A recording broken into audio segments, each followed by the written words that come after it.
What's up, everyone? Theo here with a quick beginner's guide to healing the Underrot as a Resto Druid. This is not designed to be the most in-depth overview for those pushing high keys, but rather an attempt to give those new to Resto Druid some tips and tricks on how to handle the dungeon as a beginner or simply as someone trying to survive their weekly keys. Be sure to like the video if you find it helpful and subscribe if you want some more casual healing content, and let's get started. The first pull in the dungeon is the only one that will cause much problems in the first wing of trash. Keep an eye out for the Fetid Maggot's Rotten Bile frontal attack, and try to help your group out by interrupting this with Incapacitating Roar or Typhoon if you're spec'd into it. If you get rooted by the matrons, be ready to shapeshift out immediately so you can dodge her cleave. Eldra Lexa is by far going to be the easiest boss in the dungeon. Most of the danger comes from the boss's creeping rock cast. As long as your group is paying attention, they should be able to dodge these pretty easily. If anyone gets hit, they will most likely die instantly, so it's not really something you need to worry about. The only damage you will really need to heal comes from Blood Bolt. While this should be kicked, if multiple casts do get off on the same target, it can be quite deadly. Be ready to use Swiftmen to quickly top off anyone that's targeted by this. As far as the trash goes, the second wing of trash is by far the most annoying. You will have many more Fetid Maggots in the room, so be ready to stop their casts when possible and dodge the rest. The feral blood swarmers will fixate on you, but try not to run away too far from the group when kiting them so that your group can still help with damage and CC. Diseased Lashers will also cast Decaying Mind, a disease that will stun its target until it's either dispelled or a healing absorbed is healed off. We can't dispel this, so be ready to use your Swiftmen to get this off anyone ASAP. In a pug group, Cragma will definitely be the most likely boss to cause a wipe, though it is pretty straightforward if it is done correctly. Just make sure to dodge the charge in the first phase and step on the ticks as they spawn and you'll be all set. As you get ready for phase 2, start pre-hotting your group and then cast a cooldown right as the rampage starts. I usually use Convoke on the first one, then Flourish, and then Convoke again.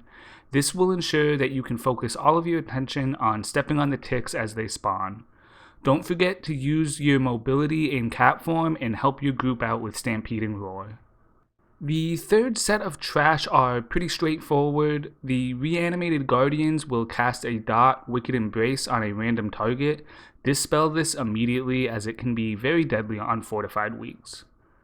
Besides that, the two Bloodsworn Defilers can also be a little bit annoying if your group doesn't interrupt their casts. Be ready for some AoE damage from Shadowbolt Volley and to dispel your highest DPS if they get hit with Withering Curse, since this will reduce the damage they do.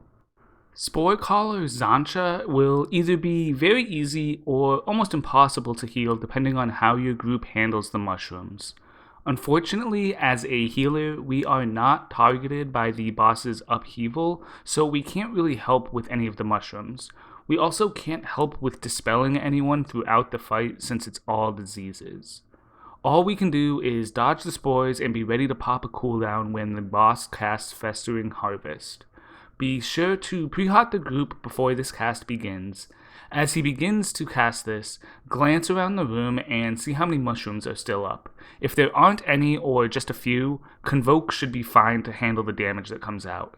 If more mushrooms are up, cast Barkskin to keep yourself protected from the initial burst and be ready to send either Flourish or Tranquility, or even both if there are a lot of debuffs. The only new mobs we get in the last wing of trash are the Faceless Corruptors. These have two abilities that can be deadly. Abyssal Reach will spawn tentacles that on higher fortified keys can one-shot anyone that stays near them. Move away from them as soon as possible. Also, make sure you aren't in front of the mob when they cast their Maddening Gaze ability. It's important that as the healer you don't get hit by this so you can dispel the tank or any DPS that get hit and make sure that they don't pull any extra trash. The final boss, Unbound Abomination, is pretty straightforward if your group stays stacked up and moves around the room together. Stay in melee range to make handling the debuff easier, and be ready to dispel anyone who misses a clear. The damage in this fight is pretty consistent compared to the rest of the dungeon, where a lot of the damage you see is very bursty. This makes it a lot harder to determine when you want to send your cooldowns, but as a druid we really do excel at this kind of healing. Keep the group fully hotted and send your Convoke, Flourish, or Tranquility the moment you feel yourself falling behind or if the debuff starts getting too high. And that's about it for the Underrot. This isn't a complete guide, but shows you some tips to get by the dungeon's trickiest parts. Like the video if you found it helpful, and be sure to subscribe for some more casual healing content, and until next time, happy healing.